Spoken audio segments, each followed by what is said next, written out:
อันนี้เรื่องเพื่อนเล่าให้ฟัง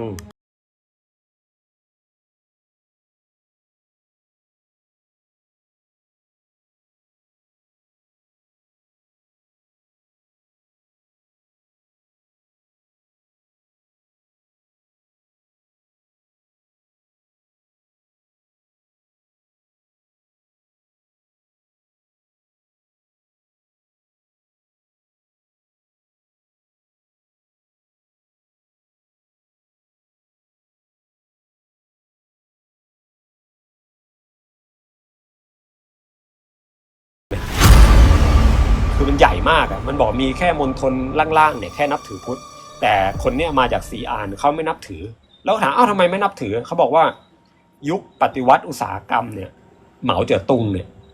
คือเขาปราบลาบหมดเลยคือเขาปราบพวกลัทธิความเชื่อศาสนาวัดอะไรสมัยก่อนนี่คือแบบปราบคือโละทิ้งหมดเลยเพื่อที่ว่าให้คนเนี่ยมานับถือแล้วก็เชื่อในพรรคคอมมิวนิสต์คือพรรคระบอบคอมมิวนิสต์เนี่ยสังเกตเนี่ยเขมรแดงเห็นป่ะพวกแบบถ้ามึงเป็นหมอมึงเป็นครูจับไปคิลเลอร์หมดคิวนั่นแหละเขาก็จะแบบก็จะสอนคนรุ่นหลังไม่ให้นับถือให้เชื่อในพรรคอะไรประมาณนั้นน่ะในผู้นำอ่ะใช่คืออย่างบ้านเราเนี่ยโตมาแม่งเด็กๆอ่ะกลัวผีแทบตายแล้วก็มานั่งคิดว่าเฮ้ยทำไมเด็กๆเรากลัวผีวะเคยคิดไหมก็ผู้ใหญ่อะแม่งหลอกผีเราใช่ป่ะสอนให้ไหว้พระไม่ไหว้พระเดี๋ยวผีมากลางคืนแปรงฟันยังเดี๋ยวผีมาหลอกตอนคืนคือเขาจะเอาเรื่องผีเรื่องอะไรมาหลอกจนเราหลอนแบบเราเข้าป่าเรานู่นนี่นั่นแทนที่จะกลัวเสือกลัวงูไม่กลัวเรากลัวผีไว้ก่อนอย่างเงี้ยแต่กับคนจีนเนี่ยไม่ใช่ไงแล้วคนจีนเนี่ยคือไม่รู้จักผีไงคือรู้นะไม่ใช่ว่าไม่รู้จักเลยนะคือรู้ว่าผีอ่ะอันเนี้ยคือผีรู้ว่าผีคือซอมบี้ผีฝรั่งคือผีดิบผีไทยก็คือผีแต่ไม่รู้ฟังก์ชันของผีว่าเฮ้ยผีกระสือนี่มันลอยได้นะผีตานีเนี่ยมันเข้าต้นกล้วยผีเจ้าที่นี่มันอย่างงู้นนี้คือไม่รู้ฟังก์ชันแค่รู้ผีก็ผีแต่ตัวเองถามว่าตัวเองไม่ได้แบบไม่ได้กลัวไม่ได้รู้ไม่ได้แบบไม่ได้มีความรู้สึกอย่างเมื่อกี้นั่งคุยแล้วบอกเฮ้ยพอคุยแล้วขนลุกอันนี้คืออาการแต่เขาไม่รู้ว่าแบบพอคุยเรื่องผีเขาฟังเขาไม่อินอ่ะคือไม่รู้อ่ะนั่นแหละแล้ววันดีคืนดีเขาก็มากรุงเทพกันมาเที่ยวกรุงเทพเหตุการณ์เนี้ยเพิ่งเกิดไม่นานนี้เองช่วงต้นปีนี่เองเพื่อนก็ไปพักโรงแรมแถวสนามบินแห่งหนึ่งในกรุงเทพมี2 สนามบินเลือกเอามันก็เป็นโรงแรมเก่านะโรงแรมโบราณซึ่งถ้าไปเช็คดูดีๆโรงแรมนี้ก็ขึ้นชื่อเรื่องผีแต่ไม่ใช่โรงแรมแบบ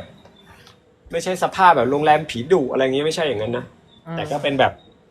เป็นโรงแรมเก่าๆอะไรประมาณเนี้ยเข้าไปพักกันแล้วเพื่อนเราเนี่ยเขาก็เป็นคนโรคจิตที่ประมาณว่าเขาไม่สามารถนอนเตียงเดียวกับใครได้เขานอนไม่หลับเขาจะถึงไปกับแฟนเขาก็จะหาเตียงห้องที่เป็นเตียงคู่เตียง2 เตียงอ่ะข้างๆกันอ่ะเขาถึงจะนอนหลับแล้ววันนั้นอ่ะเขาก็ได้เตียงมาเขาก็ไปเช่าเตียงเนี้ยเขาห้องเนี้ยก็มี2 เตียงก็เป็นห้องธรรมดานะไม่ได้แบบมีความน่ากลัวไม่ได้อะไรอย่างเงี้ยแล้ว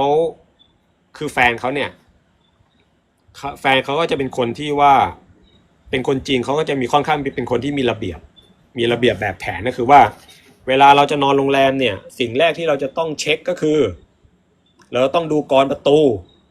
จะต้องดูว่ามีบานเกล็ดมีคนเปิดเข้ามาได้หรือเปล่าประตูล็อกหรือเปล่านู่นนี่นั่นอะไรประมาณเนี้ย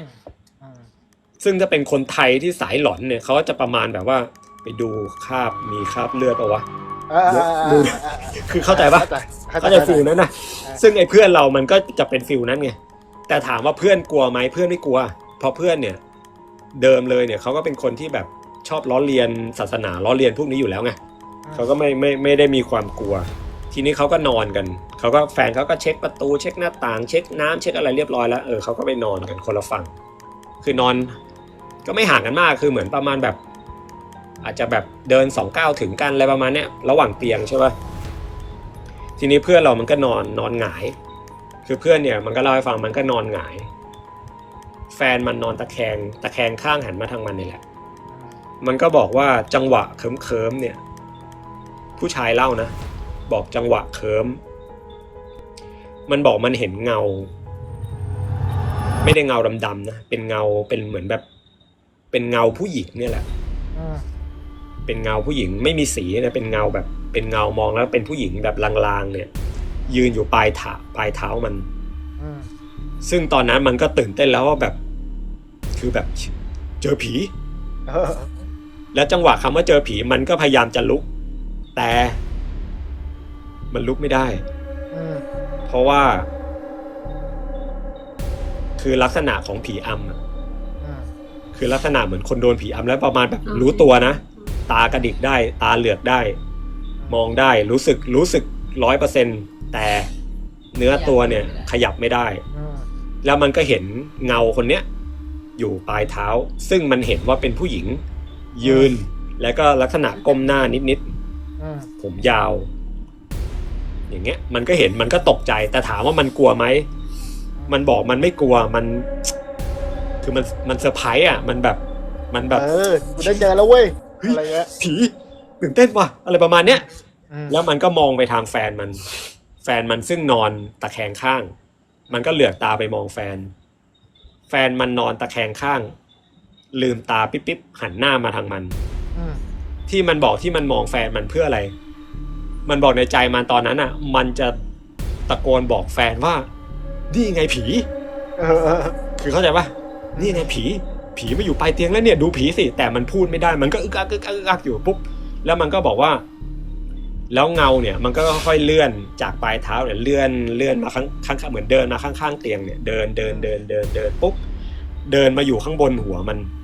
เดินอ้อมมาตรงบนหัวเตียงอ่ะแล้วเงาผู้หญิงคนเนี้ยก็ก้มหน้ามามองมันซึ่งเราก็เลยถามเอาแล้วรู้ได้ไงว่าก้มหน้ามันบอกว่าผมของผู้หญิงคนเนี้ยไล่หน้ามันบอกเฮ้ยนายถึงขนาดแบบว่าไล่หน้าบอกใช่ไล่หน้ามันแล้วนายเห็นเป็นหน้าไหมมันก็เห็นเป็นผู้หญิงนะแต่มันไม่ได้แบบคือไม่ได้ชัดอ่ะแล้วบอกเขาต้องแต่งตัวไงเขา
ก็เด้งขึ้นมาพร้อมกัน